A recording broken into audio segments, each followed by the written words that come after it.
High friends, welcome back to our YouTube channel. आजच्या व्हिडिओमध्ये आपण धर्मनाथ बीचचा जो महिमा आहे तो पाहणार आहोत। अशी मान्यता आहे की जो कोणी हे व्रत भक्तिभावाने करील त्याच्या घरी दोष, दारिद्र्य, रोग आदी करून विघ्ने स्वप्नात देखील येणार नाहीत। प्रत्यक्ष लक्ष्मी त्याच्या घरात वास करेल आणि त्याचमुळे हा जो धर्मनाथ बीचचा जो सोहळा आहे तो खूप सारे लोक मोठ्या उत्साहाने पार पाडतात। माघ महिन्यात येणाऱ्या द्वितीयेला धर्मनाथ बीज असे संबोधले जाते। या तिथीला नाथ पंथामध्ये विशेष असे महत्त्व आहे। या दिवशी श्री गोरक्षनाथांनी धर्मनाथास अनुग्रह देऊन दीक्षा दिली व त्यावेळेस सर्व देवी देवतांना आमंत्रित केले होते। तसेच प्रयाग क्षेत्रातील सर्व नगरवासी लोकांचाही मोठा मेळा जमला होता।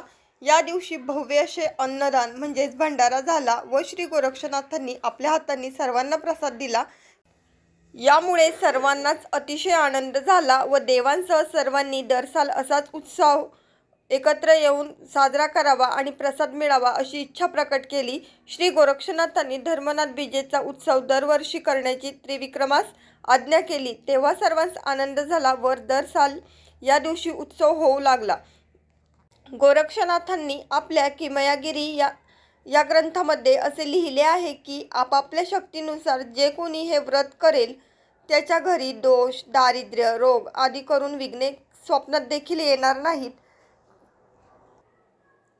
त्याचप्रमाणे त्या पुरुषांचा संसार सुनियंत्रित चालेल, प्रत्यक्ष लक्ष्मी त्यांच्या गृही वास करेल आणि याप्रमाणे धर्मनाथ बीजेचा महिमा जनमानसांमध्ये येऊन पोहोचला। राजा त्रिविक्रमाच्या मृत्यूपश्चात स्मशानात शोकाकुल प्रजेला पाहून गोरक्षनाथ हळहळले। त्यांच्या हट्टापायी महागुरु योगी मच्छिंद्रनाथ यांनी त्रिविक्रम राजाच्या शरीरात प्रवेश करून राणी रेवतीबरोबर 12 वर्षे संसार केला आणि प्रजेचे पालन देखील केले। रेवती राणीस मच्छिंद्रनाथ अंशरूपी पुत्राची प्राप्ती झाली, ज्यांचे नाव धर्मनाथ ठेवण्यात आले। 12 वर्षांचा कालावधी संपल्यानंतर योगी मच्छिंद्रनाथांनी त्रिविक्रम राजाच्या देहाचा त्याग करून पुन्हा आपल्या मूळ स्वरूपात आले। परंतु हे रहस्य जेव्हा रेवती राणीस कळले तेव्हा तिने आपल्या पुत्राला म्हणजेच धर्मनाथाला त्याच्या खऱ्या जन्मदात्याची ओळख करून दिली। त्याचवेळी मच्छिंद्रनाथांनी असा आशीर्वाद दिला की 12 वर्षे राज्य केल्यानंतर गोरक्षनाथ ह्याच्याकडून धर्मनाथास नाथपंथाची दीक्षा दिली जाईल आणि तो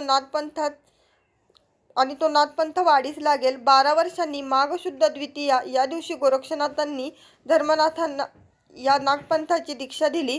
तो सोहळा इतका अमूल्य झाला की गोरक्षनाथ यांनी सर्व प्रजेसमोर घोषणा केली की जो कोणीही यथाशक्ती ह्या द्वितीयेच्या दिनी दान, धर्म, पुण्यकर्म करेल त्याचे सर्वतोपरी नाथ कल्याण करतील, त्याचे घरी सुख, शांती, समाधान, धन संपदा नांदू लागेल व त्याचे मार्ग सुकर होतील।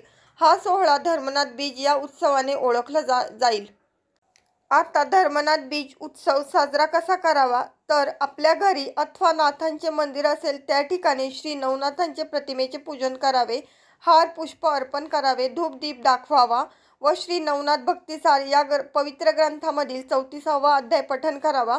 त्यानंतर नैवेद्य दाखवून नाथांची आरती करावी व यथाशक्ती अन्नदान करावे। अन्नदानामध्ये काय करावे तर ज्वारीच्या पिठाचे आंबील, घेवड्याची भाजी, हरभऱ्याच्या घुगऱ्या, मलिदा, वडे इत्यादी नैवेद्य अर्पण करू त्याचप्रमाणे नैवेद्य अर्पण करताना पाचाची वचने, गुरुचा शब्द ठम पजळू दे असे म्हणून ठम पाजळायचा असतो आणि जो पाजळलेला ठम आहे त्यातील ज्वारीच्या ताटाला कापूस लावून जे पेटवलेलं असतं ते आंबीलमध्ये बुडवायचं आणि धर्मरायाचा फुरमळ असा जयघोष करायचा। अशा पद्धतीने आपण नाथपंथाचा सर्वात मोठा दिवस असणारा धर्मनाथ बीजोत्सव आपल्या घरी साध्या सोप्या पद्धतीने साजरा करू शकता।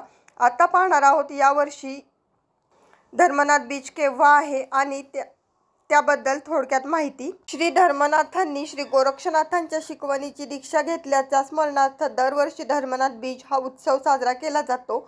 या दिवशी विशेष पूजा आणि विधीला खूप सारे असे महत्त्व आहे। माघ महिन्यात येणाऱ्या द्वितीयेला धर्मनाथ बीज असे संबोधले जाते। या दिवशी गोरक्षनाथांनी धर्मनाथास अनुग्रह देऊन दीक्षा दिली। धर्मनाथ बीज 2024 ची तारीख आहे 11 फेब्रुवारी म्हणजेच रविवारी। अहमदनगर जिल्ह्यातील कोपरगाव जवळील दामोरी येथे या दिवसाला खूप असे महत्त्व आहे। धर्मनाथ बीज साजरी करण्याची भागाभागानुसार पद्धत जरी वेगळी असली तरी त्यामागचा हेतू एकच असतो की आपल्या हातून अन्नदान झाले पाहिजे. आजच्या व्हिडिओमध्ये मी तुम्हाला मला माहीत असलेली धर्मनाथ बीजेविषयीची माहिती थोडक्यात सांगितली. आजचा व्हिडिओ तुम्हाला थोडा जरी माहितीपूर्ण आणि महत्त्वपूर्ण असा वाटला तर व्हिडिओला जास्तीत जास्त लाईक आणि चॅनलला सबस्क्राईब करायला विसरू नका. पुन्हा भेटूया नवीन अशा इंटरेस्टिंग आणि माहितीपूर्ण व्हिडिओमध्ये. तोपर्यंत goodbye and take care.